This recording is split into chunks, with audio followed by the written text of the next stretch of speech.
जय Hind. Recently Indian express में एक बहुत इंपॉर्टेंट आर्टिकल आया है हमारे एग्जाम के पॉइंट ऑफ व्यू से। आर्टिकल टाइटल्ड है fourth global mass coral bleaching triggered, what are corals and why are they important. Basically US के national oceanic and atmospheric administration ने अप्रैल 15 को एक वार्निंग इशू की है और कहा है कि ओशन टेम्परेचर्स के एक्स्ट्रा ऑर्डिनरी इंक्रीज की वजह से ग्लोबल मास कोरल ब्लीचिंग का इवेंट जो है वो ट्रिगर हो गया, उसकी शुरुआत हो गई है और हमारी हिस्ट्री में ये ऐसा फोर्थ इवेंट होगा। क्या होते हैं कोरल्स, क्या होते हैं कोरल रीफ्स, कोरल्स का सिग्निफिकेंस क्या है, इंपॉर्टेंस क्या है, कोरल ब्लीचिंग क्या होता है। और NOAA national oceanic and atmospheric administration ने ये जो वार्निंग इशू की है, इस वार्निंग के क्या कॉन्सिक्वेंसेज होंगे, ओशनिक लाइफ को, ह्यूमन लाइफ को, कोस्टल डिफेंस को इसका क्या नुकसान होगा, वो सारी बातचीत आज अपन करने वाले हैं।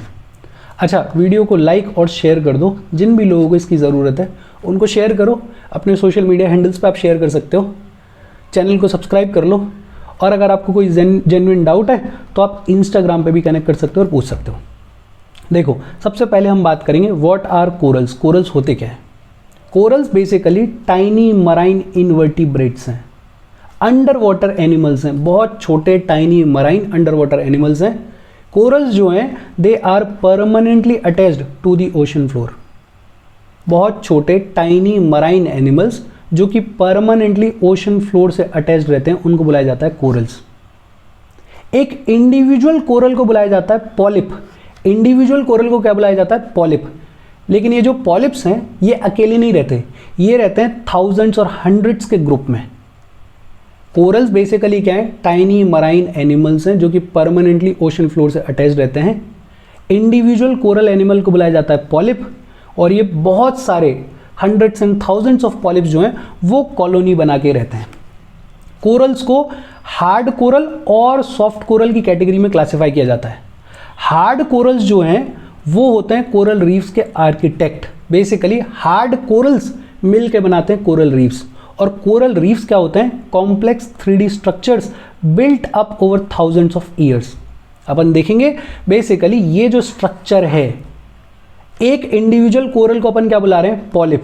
और ये जो सारे पॉलिप्स हैं ये ग्रुप्स में रहते हैं, थाउजेंड्स एंड हंड्रेड्स के ग्रुप्स में रहते हैं और ये बना लेते हैं कॉलोनी।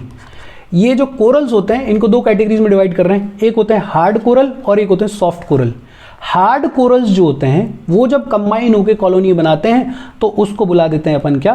Coral reefs. बड़ा simple. Unlike soft corals, hard corals have stony skeletons made out of limestone that are produced by the coral polyps.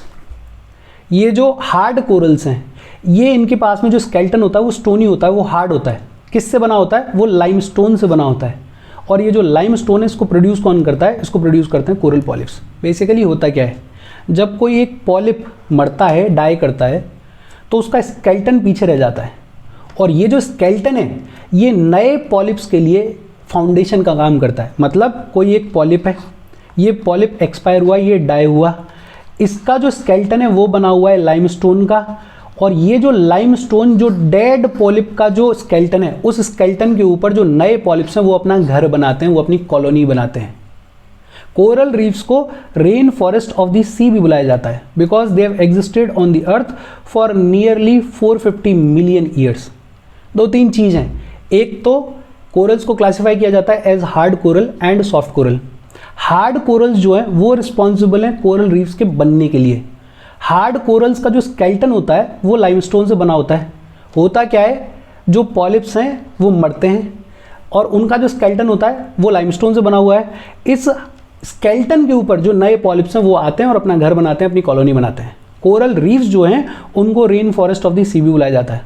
Australia की जो ग्रेट बैरियर रीफ है जिसका नाम आपने सुना होगा फॉर श्योर अगर आप यूपीएससी के लिए प्रिपेयर कर रहे हो तो, ऑस्ट्रेलिया की great barrier reef is the largest in the world. सबसे बड़ी बैरियर रीफ है ऑस्ट्रेलिया की ग्रेट बैरियर रीफ। इंपॉर्टेंस क्या है कोरल्स का? ये जो भी कोरल्स होते हैं they are biodiversity hotspots. Corals की जो कॉलोनीज होती हैं, जो कोरल रीफ्स होती हैं वो बड़ी इंपॉर्टेंट होती हैं मराइन इकोसिस्टम के लिए। इन कोरल्स की कॉलोनीज के आसपास हज़ारों मराइन स्पीसीज मिलती हैं, जैसे फिशेस मिलती हैं, जैसे टर्टल्स मिलते हैं, जैसे क्रैब्स मिलते हैं। तो एक तो बड़ा इंपॉर्टेंट बायोडाइवर्सिटी हॉटस्पॉट है ओशन के अंदर। दूसरा, कोस्टल प्रोटेक्शन में बड़ा इंपॉर्टेंट रोल है इनका। Coral reefs can absorb nearly 95% of the energy from waves, storms and floods which prevents loss of life, property damage and coastal erosion. Basically ये जो कोरल रीफ्स हैं, ये जो वेव्स की वजह से, स्टॉर्म्स की वजह से, फ्लड्स की वजह से जो भी एनर्जी होती है उसको एब्जॉर्ब कर लेती हैं, और उसकी वजह से होता यह है कि फ्लड्स नहीं आते हैं, स्ट्रॉन्ग वेव्स नहीं आते हैं, स्ट्रॉन्ग स्टॉर्म्स नहीं आते हैं, तो प्रॉपर्टी का डैमेज नहीं होता, लाइफ का नुकसान नहीं होता, कोस्टल इरोजन नहीं होता। सबसे इंपॉर्टेंट कार्बन सिक्विस्ट्रेशन में बड़ा इंपॉर्टेंट रोल है इनका। कोरल रीफ्स जो कि कैल्शियम कार्बोनेट से बने होते हैं are vital resources for carbon and play a role in sequestering ocean carbon. They are integral part of the carbon cycle. Medicinal importance है, बहुत सारे कैंसर्स को ट्रीट करने के लिए, सेल एजिंग को ट्रीट करने के लिए कोरल ऑर्गेनिजम्स को एक्सप्लोर किया जा रहा है, उनको यूज किया जाता है। Additionally, coral skeletons have been used since the 1970s for bone grafts, showing promise in the bone regeneration. एक तो बायोडाइवर्सिटी हॉटस्पॉट्स होते हैं कोरल रीफ्स जहाँ पे भी होते हैं, हजारों टाइप के मराइन स्पीशीज इनके आसपास रहते हैं, इनके इर्द गिर्द बहुत सारा मराइन इकोसिस्टम जो है वो डेवलप होता है। कोस्टल प्रोटेक्शन में बड़ा इंपॉर्टेंट रोल है बिकॉज ये स्ट्रॉन्ग वेव्स को, स्ट्रॉन्ग स्टॉर्म्स को, स्ट्रॉन्ग फ्लड्स की जो एनर्जी होती है उसको एब्जॉर्व कर लेते हैं, नियरली 95% को एब्जॉर्व कर लेते हैं। कार्बन सिक्विस्ट्रेशन में बड़ा इंपॉर्टेंट रोल है इनका। मेडिसिनल इंपॉर्टेंस है, कैंसर्स को ट्रीट करने के लिए, कई टाइप के कैंसर्स को, सेल एजिंग को ट्रीट करने के लिए कोरल ऑर्गेनिजम्स को यूज किया जा रहा है। इकोनॉमिक वैल्यू है, in fact the reefs are the corner stone of tropical regions because ये जो कोरल रीफ्स हैं इनके टूरिज्म की बड़ी हाई वैल्यू है, मराइन एक्सपोर्ट्स में इनकी हाई वैल्यू है, तो इकोनॉमिकली भी बड़ा सिग्निफिकेंट रोल है। इंपॉर्टेंस ऑफ कोरल्स क्या है? बायोडाइवर्सिटी हॉटस्पॉट्स हैं, कोस्टल प्रोटेक्शन में काम आते हैं, कार्बन सिक्विस्ट्रेशन में काम आते हैं। अच्छा, कार्बन सिक्विस्ट्रेशन क्या होता है? Please let me know in the comment section. Medicinal importance है इनकी, कैंसर्स वगैरह को ट्रीट करने के लिए काम आते हैं, और इकोनॉमिक वैल्यू भी है, टूरिज्म का हॉटस्पॉट है, मराइन एक्सपोर्ट्स में इनका बड़ा इंपॉर्टेंट रोल है। What is coral bleaching? Coral bleaching क्या होता है? देखो होता क्या है, ये जो कोरल्स होते हैं इनमें एक एल्गी होता है जिसे बोलते हैं जूज़ैंथले। ये जो जूज़ैंथले है ये एक तरीके का प्लांट लाइक ऑर्गेनिज्म है।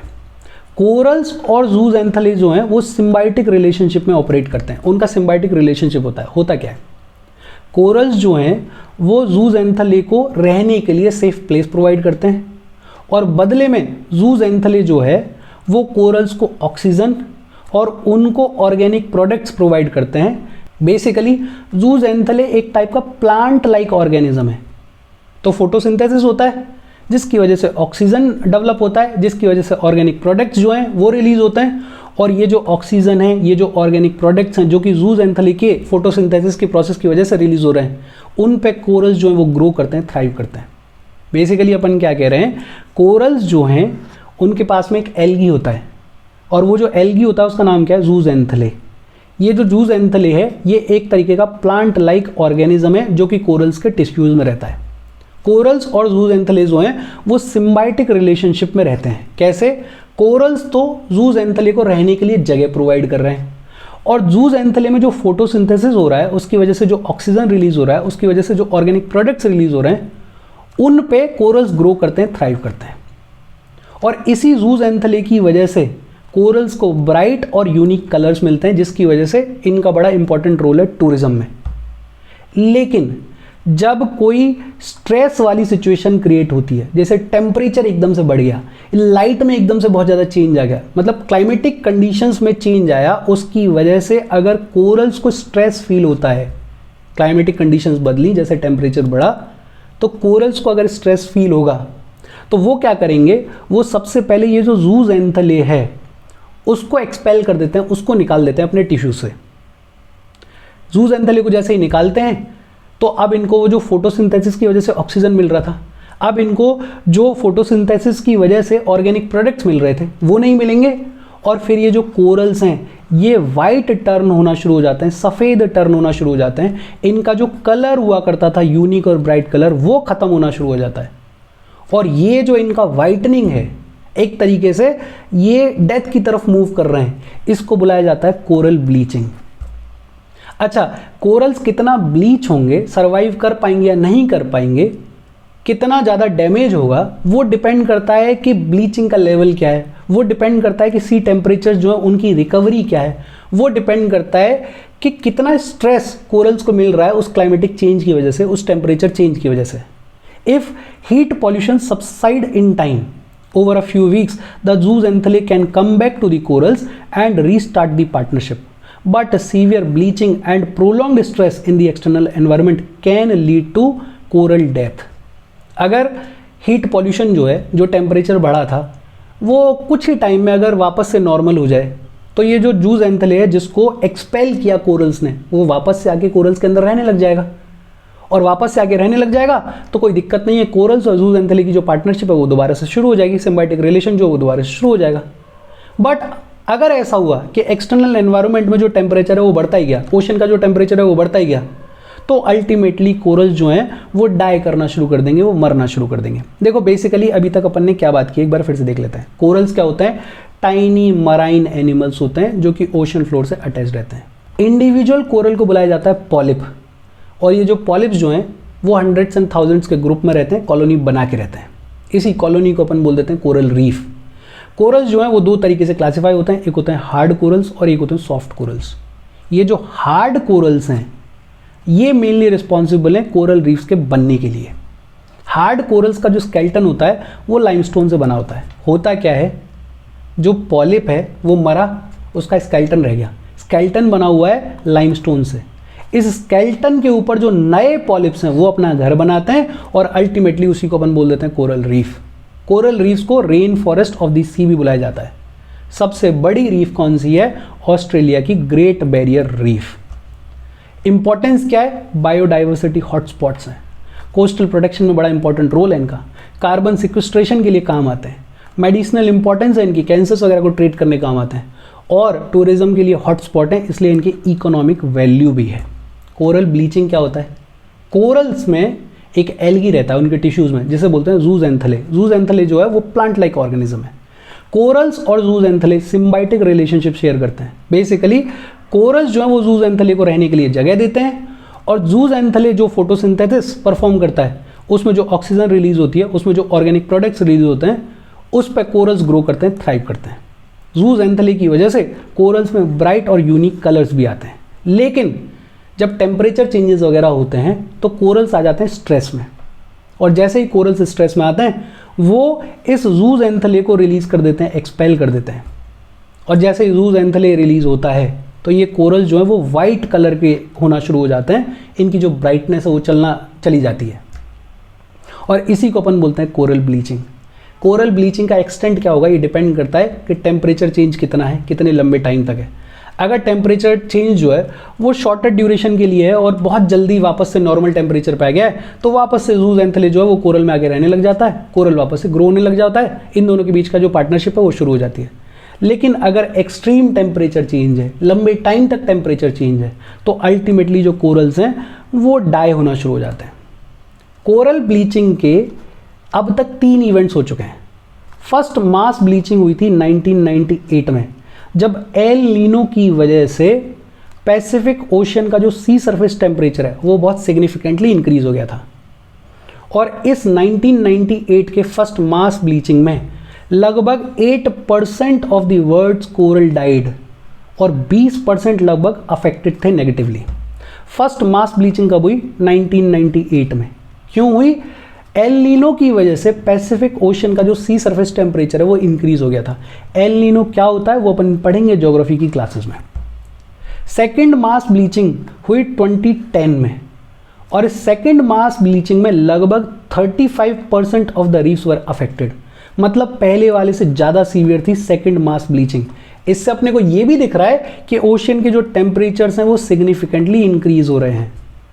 थर्ड मास ब्लीचिंग का जो इवेंट है वो 2014 से लेकर 2017 के बीच में चला, और इसकी वजह से अफेक्ट हुए थे reefs in Guam in the western Pacific region, the north south Pacific and the Indian Ocean. मतलब इसका जो थर्ड मास ब्लीचिंग का एक्सटेंट है वो सिर्फ पैसिफिक ओशन तक लिमिटेड नहीं था, वो north south Pacific Indian ocean तक भी था। और इस थर्ड मास ब्लीचिंग जो कि 2014 से लेकर 17 के बीच में हुआ, उसकी वजह से लगभग 56% of the reefs were affected. और ये ध्यान देने वाली बात है कि 2017 में जो ग्लोबल टेम्परेचर्स थे वो थर्ड हाईएस्ट टेम्परेचर था रिकॉर्ड किया गया। तो अपने को ये देखने को मिल रहा है कि टेम्परेचर जो है वो सिग्निफिकेंटली राइज कर रहा है, ओशन वाटर्स का जो टेम्परेचर है वो भी सिग्निफिकेंटली इंक्रीज कर रहा है, और उसकी वजह से ये जो कोरल ब्लीचिंग के इवेंट्स हैं वो और ज़्यादा सिग्निफिकेंट होते जा रहे हैं। जैसे फर्स्ट मास ब्लीचिंग जो कि 1998 में हुई, उसकी वजह से सिर्फ 20% कोरल जो है वो इफेक्टेड थे। सेकेंड मास ब्लीचिंग जो कि 2010 में हुई, उसकी वजह से 35% रीफ जो है वो अफेक्टेड थी। थर्ड मास ब्लीचिंग जो कि 2014 से लेकर 2017 के बीच में हुई, उसकी वजह से लगभग 56% रीफ्स इफेक्टेड थी, और उसका एक्सटेंट इंडियन ओशन तक था। 2017 में अपने को पता होना चाहिए कि अब तक का थर्ड हाईएस्ट टेम्परेचर रिकॉर्ड किया गया था। और अब यूएस के NOAA ने फोर्थ मास ब्लीचिंग इवेंट की वार्निंग इशू की है। वो कह रहे हैं कि ये जो फोर्थ मास ब्लीचिंग का इवेंट है वो अब चालू हो गया है, वो अब ट्रिगर हो गया है। Nearly 54 countries, territories and local economies from Florida US, Saudi Arabia to Fiji have confirmed bleaching. इन जगहों पे ब्लीचिंग दिख रही है लगभग 54 कंट्रीज में। ये जो ग्रेट बैरियर रीफ है ऑस्ट्रेलिया की, is witnessing the most severe bleaching event. सबसे ज़्यादा इफेक्टेड ये ऑस्ट्रेलिया की ग्रेट बैरियर रीफ है। The key driver behind the current event is the higher ocean temperature. जो मेन रीज़न है इस ब्लीचिंग इवेंट के ट्रिगर होने के पीछे, फोर्थ मास ब्लीचिंग इवेंट के पीछे के ट्रिगर होने के, वो है ओशन टेम्परेचर जो है वो सिग्निफिकेंटली इंक्रीज हो रहे हैं। एक तो वैसे ही जो टेम्परेचर है वो इंक्रीज हो रहा है, ऊपर से एल नीनो कंडीशंस भी हैं, और एल नीनो की वजह से जो सी सरफेस का टेम्परेचर है वो और ज़्यादा बढ़ गया है। इम्पैक्ट ऑफ द इवेंट क्या है? As per the IPCC, the world में lose the vast majority of its coral reefs at 1.5 degree Celsius of warming and virtually all at 2 degree. कि अगर हमारा जो टेम्परेचर है वो 1.5 डिग्री सेल्सियस तक इंक्रीज हो गया, वार्म हो गया, तो कोरल रीफ्स जो हैं वो मेजरली इफेक्ट होंगी। और अगर 2 डिग्री सेल्सियस तक इंक्रीज हो गया तो वर्चुअली हमारी जो रीफ्स हैं वो पूरी तरीके से ख़त्म हो जाएंगी दुनिया भर से। और इसके साथ कोरल रीफ्स की बातचीत खत्म हो गई। कोई डाउट हो please comment. Thank you very much.